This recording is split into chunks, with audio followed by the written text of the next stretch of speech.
Gracias, Ramón y Pilar. Buenas tardes. Ahora comenzamos ya propiamente las actuaciones ya del Foro Pilot.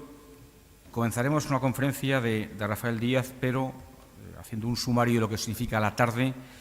Va a haber un elevator pitch, una breve exposición de las 4 empresas finalistas al Premio Pilot 2018, esta 18ª edición, donde cada uno durante 5 minutos va a exponer sus buenas prácticas de gestión logística. 3 miembros del jurado le formularán preguntas y así sucesivamente los 4 intervinientes. La idea es que en apenas una hora tengan una visión general de los 4 aspirantes al Premio Pilot, de su gestión logística y por qué han llegado a ser finalistas y por qué aspiran a este premio ya reconocido como de la vanguardia de la gestión de la excelencia logística en Aragón.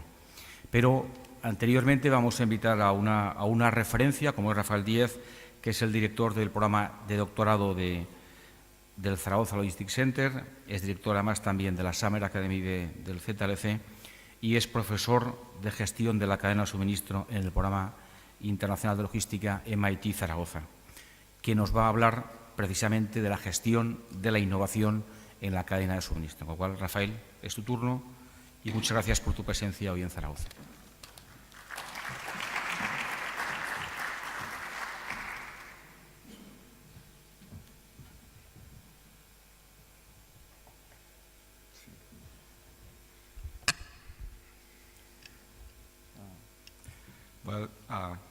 Buenas tardes a todos y de verdad bienvenidos y muchísimas gracias por la invitación. De verdad es un placer estar aquí en el Foro Pilot. Como dice el título de mi presentación, hoy voy a hablar de la gestión de innovación en la cadena de suministros.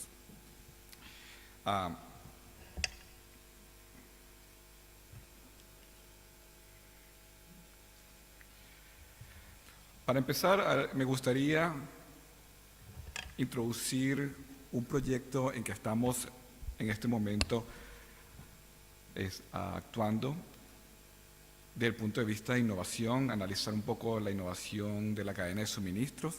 ¿Okay? Es una empaquetadora de productos de consumo masivo, ¿okay? Que está localizada aquí en España. Y sirve tanto localmente como el mercado doméstico y también el mercado del sur de Francia.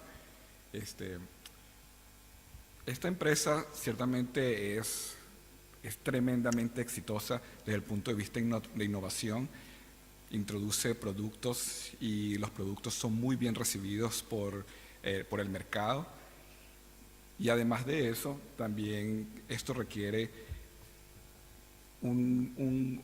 una flexibilidad operacional importante para poder introducir estos productos, para fabricarlos y para distribuirlos en el mercado.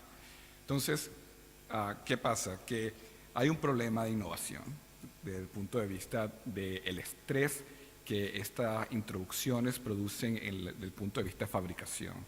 ¿Okay? O sea, está muy bien, la gente les gusta el producto, la gente lo demanda. Entonces es lo que llaman un happy problem, ¿no? O sea, un problema feliz porque ahora tenemos que ver cómo vamos a operar para poder hacer este match de la demanda con la oferta. Entonces, ¿qué pasa? Que tenemos que repensar constantemente nuestra gestión de cadena de suministro. ¿Okay? ¿Qué pasa? Que nosotros vemos que ciertamente no es tan fácil, es complicado, ¿no? O sea, tenemos una serie de procesos y vamos creciendo, el surtido se nos ha quintuplicado en 5 años o en un periodo de tiempo y ahora ese surtido hemos añadido capacidad, pero nuestros productos son muy diferentes y hay unos productos que son básicos y son similares, pero eso nos está añadiendo variabilidad y complejidad en las operaciones. ¿Qué pasa? Que esta variabilidad y complejidad en las operaciones se nos traduce en incertidumbre y en el riesgo que estamos corriendo cada vez que introducimos un nuevo producto. Entonces, ¿qué pasa? Que desde el punto de vista de intuición sabemos que tenemos un producto, tenemos un proceso, ¿verdad? Y desde el punto de vista de producto, hay productos que ciertamente no requieren tanto elaboración desde el punto de vista del proceso, ¿no? O sea, un producto de empaquetado, le cambias un ingrediente, son los mismos pasos. Pero si vamos de un paquete plástico, ahora vamos a un enlatado, a una cocción, hay que cocer el producto, hay que cocinar el producto, hay que hacer ciertos pasos, entonces ya el proceso no es el mismo. Los recursos necesitan adiestrarse, necesitan un aprendizaje y esto realmente tiene un impacto en la cadena de suministro, ¿no? Entonces, vemos que hay dilemas de gestión, o sea, desde el punto de vista de gerencia, vemos que tenemos que ver, si todos estos clientes están pidiendo productos y están contentos con nuestro producto y además están pidiendo productos nuevos, ¿cómo vamos a manejar esto? No, porque tenemos los mismos recursos, sí, estamos creciendo, tenemos una capacidad, pero ¿cómo se ve afectada con esta incertidumbre de estos nuevos productos entrando todo el tiempo y cómo podemos también vivir con esos productos que tenemos ya por muchos años y la gente está muy contenta con ellos? Entonces, desde el punto de vista estratégico, tenemos que priorizar, ¿no? Tenemos que dar prioridades, tenemos que crear mecanismos para transicionar estos productos desde los laboratorios hasta la cadena de la producción, la línea de producción y a su vez a la cadena de suministros. Además, nuestros cuellos de botella pueden estar también dinámicamente cambiando dependiendo de la familia de productos que el cliente está requiriendo. Necesitamos unos procesos bastante fuertes que nos permitan a nosotros tener la capacidad de reaccionar. Entonces, tenemos varios objetivos al mismo tiempo, ¿cierto? Queremos innovar, ¿verdad? Queremos tener los beneficios de innovación, tenemos unos clientes que están contentos y además de eso queremos ser eficientes y sabemos que para ser eficientes tenemos que reducir los costos. Entonces, pero vamos a reducir los costos y al mismo tiempo tenemos esa incertidumbre, ¿cómo reconciliamos esos dos temas, ¿no? Entonces, vemos que la cadena de suministro es un mecanismo para nosotros para poder transformar, para ser creativos, ¿okay? Para poder reconfigurarla de forma tal que nos permita satisfacer los niveles de servicio y al mismo tiempo transicionar esos productos que los clientes nos demandan y nos demandan con mucha frecuencia. Entonces, nosotros tenemos mapas desde el punto de vista de cadena de suministro. Nosotros tenemos, por ejemplo, unos modelos donde tenemos del punto de vista de la estrategia competitiva, ¿okay? Y después vamos a la parte de cómo la cadena de suministro soporta o apoya esos objetivos competitivos. Los objetivos competitivos incluyen cuáles son los clientes, cómo vamos a servir a esos clientes y qué tipo de productos necesitan estos clientes para ser satisfechos. Entonces, la cadena de suministro tenemos que hacer un balance entre esa eficiencia, entre minimizar esos costos y al mismo tiempo dar los tiempos de respuesta que los clientes necesitan. Entonces, tenemos lo que son los drivers, o lo que son las palancas logísticas, que incluyen los inventarios, que incluyen el transporte, que incluyen las instalaciones. Y tenemos, además de eso, las palancas interfuncionales, que incluyen la información, que incluyen los proveedores y que incluye el precio, ¿no? Si queremos aumentar la demanda, ya nosotros sabemos qué tenemos que hacer con el precio, ¿no? Si queremos contener la demanda porque hay demasiada, ya también sabemos qué podemos hacer con el precio, ¿no? Entonces, de todas estas palancas, ciertamente información es la que se considera la más importante de todo este modelo. De hecho, nosotros cuando vemos lo de Industry 4.0, que lo dijimos hace rato, y lo de Logística 4.0, vemos que hay una expansión en el concepto de los productos que estamos ofreciendo a los clientes. Vemos que también nos permite a través del Internet de las cosas poder colaborar con los otros partners o socios de la cadena de suministros y nos permite también reconfigurarnos dinámicamente si tenemos información a nivel en tiempo real. Entonces, obviamente esto nos ayuda a tener un mejor desempeño. Sin embargo, es muy importante enfrentar un dilema productivo, ¿no? Y el dilema productivo es entre lo que llaman exploración y explotación.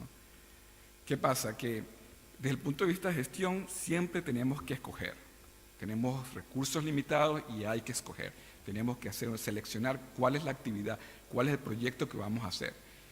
Y esta filosofía podemos hacerla básicamente en dos grandes vertientes. La primera, en la parte de exploración. ¿Hasta qué punto nosotros queremos explorar?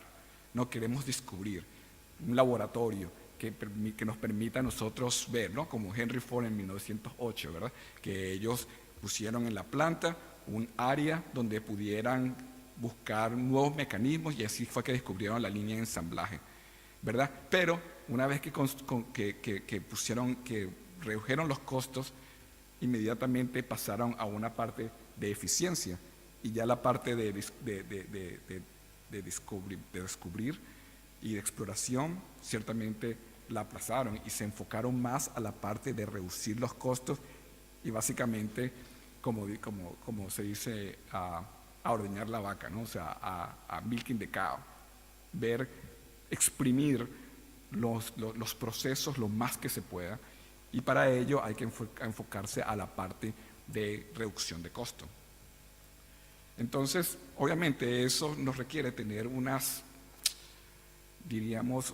selección de actividades que es importante desde el punto de vista con quién vas a hacer el outsourcing, con quién vas a hacerlo verticalmente, lo vas a hacer tú o se lo vas a dar a otro para que fabrique.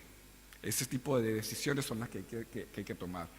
Si obviamente son más mecánicas, si vamos a volvernos más eficientes, buscamos la estandarización, ¿verdad? Buscamos la reducción de los costos, mientras que la parte de descubrimiento somos más flexibles, ¿no? Ahí le damos vida a la creatividad, pero obviamente se generan costos. Las ganancias en el largo plazo se les da obviamente a los que exploran más, pero en el corto plazo ciertamente vemos que tradicionalmente son los que se enfocan a la reducción de costos. Entonces, ¿cómo reconciliamos estas dos cosas? Al final, la evidencia nos indica que de explorar pasamos a explotar y eso prevalece en el tiempo. ¿Okay?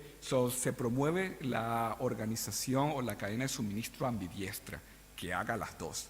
Lo difícil es encontrar ese balance. ¿Okay? Entonces, eso por una parte, y por la otra parte también otra alternativa es ser ambidiestro contextual, que es un poco lo que hace Toyota, que Toyota hace a través del Kaizen, le da a las personas el poder de innovar y se generan esas cajas de sugerencias que uno ve en todas las fábricas que han implementado Lean para que la gente ponga sus sugerencias. ¿Okay? Por otra parte, hay otras organizaciones que prefieren tener su laboratorio o contratar universidades o institutos de investigación para que hagan ese trabajo de desarrollar nuevos productos. Pero obviamente todo requiere nivel de madurez. Tenemos las empresas que son innovadoras analíticamente, que buscan, que tratan de innovar lo más que se pueda y cada vez que hay un movimiento en el mercado o tratan y ponen recursos para innovar, ¿okay? Y otras que es donde está la mayoría, que es la que siguen los reportes, ¿no? Todas las semanas, todos los días llegan reportes con unos números y hacen la gestión con ellos. Ahora, sí hay también las que son menos innovadoras, que simplemente con intuición buscan tomar decisiones. Pero, en general, ¿cómo se innova con servicios logísticos? Entonces, sí se ha investigado y hay un denominador común, ¿no? Para innovar, usualmente con empresas que se dedican a la parte de logística, usualmente el cliente se educan, ¿okay? Se buscan para entender cuál es esta tecnología, por ejemplo, un RFID, unos drones dentro del almacén. Primero se trata de entender cuál es la tecnología que hay y después se van y se sientan, ¿okay? Para negociar, ¿okay? ¿Cuáles esas actividades conjuntas para recoger la data, para ver si realmente esto aplica, para discutir y después en la tercera fase llegar a negociaciones donde se establecen soluciones conjuntas de servicios que usualmente conllevan la implementación o un piloto de estas nuevas tecnologías en la plataforma logística que se usan. Obviamente eso lleva a un aprendizaje interorganizacional y de ello entonces produce la innovación. ¿Okay? Ahora, volviendo un poco a lo de logística 4.0, nosotros hoy en día tenemos que acoger el reposicionamiento de logística no solamente como un proveedor de servicio del bien correcto, al lugar correcto, en el tiempo correcto, sino como un elemento clave digital como un catalizador del nuevo cambio que se hace en nuestra sociedad. Entonces, ¿qué pasa? Ahí se usan los sistemas de información, este intercambio de información tremendo que hay a través de la captura de información por sensores, ¿okay? Y se sincroniza la demanda con la oferta de forma de que no se generen más desperdicios, ¿okay? Que no se generen excedentes.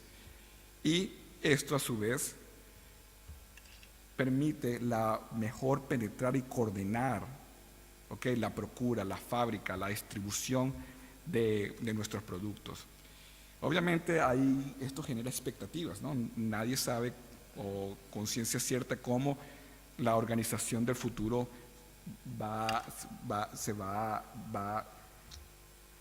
a aparecer. Además de eso, cómo se van a implementar estos nuevos procesos y cómo esas instalaciones se van a ver, cómo van a lucir, si hay estos procesos digitales. Desde el punto de vista del consumidor, el consumidor ahora tiene más poder, ¿okay? ¿Y quién controla eso? El punto de vista de planificación y control, ¿cómo se controla esto? ¿Se autogestionan que hacia allá, hacia donde vamos? Y esas interacciones, ¿quiénes definen esas interacciones? Esas son una serie de preguntas que hoy tenemos y que tampoco hay una respuesta completa. Se sabe en ciertos contextos, pero todavía no se sabe completamente cómo va a pasar. Estamos evolucionando juntos desde el punto de vista de innovación y la cadena de suministros. Si hay algo que desde hace mucho tiempo se ha hablado y la innovación ha sido fuente de ventaja competitiva, se conocen 3 casos: el caso de Walmart, el caso del 7-Eleven en Japón, el caso de Dell, que desde el punto de vista logístico ellos han considerado la combinación entre el transporte y los inventarios y cómo estar cerca y cómo se hace el reaprovisionamiento constante para bajar los costos y además de eso servir al cliente. Y ha tenido muy buenos resultados, excelentes resultados. Estas son 3 compañías de las mejores en el mundo desde el punto de vista logístico. Pero ¿qué pasa? Hay algo que la gente no habla mucho, que son las que han tenido fracasos también. Entonces, hay compañías que ciertamente han tenido la iniciativa de cambiar sus cadenas de suministro, poner, por ejemplo, el caso de Gateway, poner instalaciones cerca de donde se consume. ¿Y qué pasa? No han llevado inventarios. Entonces, yo particularmente cuando estaba en Estados Unidos, fui a comprar una computadora, me senté en la tienda, mano de obra calificadísima, me dieron las opciones y todo lo que se podía hacer y no hacer. Y después de una hora, yo le dije, perfecto, la compro, esta es la que me llevo. ¿Qué me hace? Me dice, en una semana te llega. Pero ¿cómo que en una semana me llega? Si yo la necesito para mañana. Yo en ese momento estaba estudiando. Yo necesito para hacer un trabajo mañana. Lo siento, te llega en una semana. ¿Qué pasa? Al lado estaba Circuit City, salgo yo y compro la computadora en el retailer de al lado. ¿Por qué? Porque ellos configuraron, Gateway configuró su cadena de suministro y puso instalaciones cerca de los clientes, tiendas cerca de los clientes, pero no llevó los inventarios. Perdió la oportunidad de oro de ofrecer un servicio y un producto a un cliente que lo requería en ese momento. Entonces, ¿qué pasa?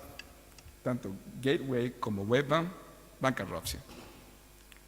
Entonces, ese tipo de cosas, ese tipo de innovación los llevó a un fracaso. Entonces, hay que estar muy consciente de que no solamente es saltar hacia la tecnología, sino también analizar muy bien cuáles son las consecuencias potenciales para poder servir a los clientes y darle el servicio que se espera. Entonces, con estos ejemplos, es para mí el tiempo de cerrar mi intervención. De verdad, muchísimas gracias por darme esta chance de hablar un poco de mi área de investigación, y cualquier cosa, ya saben, está en ZLC, por ahí tenemos unos estudiantes que han venido, y muchísimas gracias por todo. Buenas tardes.